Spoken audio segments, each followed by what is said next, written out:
Airbus has issued precautionary fleet action for the A320 family after intense solar radiation potentially corrupted data critical to flight control operations. The European airplane manufacturer is actively working with aviation authorities to briefly ground affected aircraft and revert them to previous software versions. The directive specifically relates to the core A320 model. The European Union Aviation Safety Agency is issuing an emergency airworthiness directive expected to affect more than 6,000 jets worldwide. Approximately two-thirds of these aircraft will need temporary grounding to reinstall a previous software version.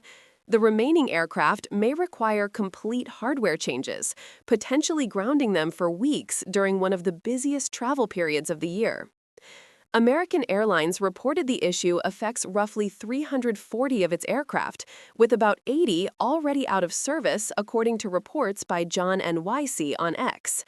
The airline expects updates to be complete within a day or so, but anticipates some delays.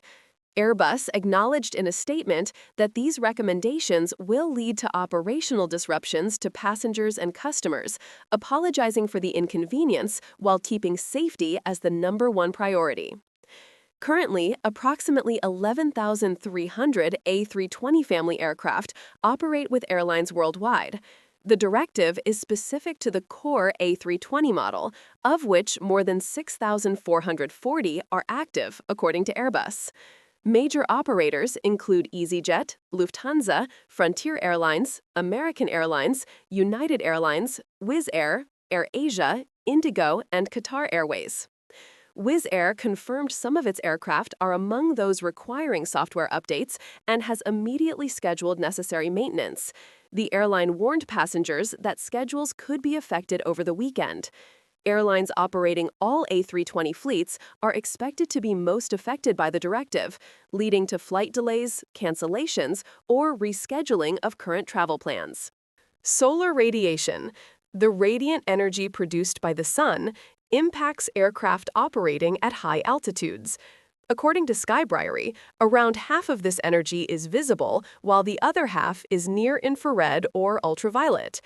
This energy can disrupt communication or navigation systems and affect global GPS signals, leading to delays or groundings as aircraft compensate for data loss. The aviation industry monitors space weather and takes necessary precautions, such as route adjustments during high-intensity solar events. This is especially vital on polar routes, which experience higher levels of exposure. Pilots and crew are frequently exposed to direct sun exposure, which can be particularly intense in the cockpit at various times of day. The global review and directive were triggered following a JetBlue flight between Cancun and Newark, where the A320 experienced a sudden altitude drop, injuring 3 passengers. The incident involved a violent loss of control, with the aircraft jerking and diving for around 30 seconds. FlightAware data shows the plane dropped from 35,000 to 18,000 feet within 5 minutes. Airbus is working closely with operators to resolve the solar radiation data corruption issue affecting over 6,000 A320s. How do you think airlines should handle the disruptions during peak travel season? Let us know by leaving a comment.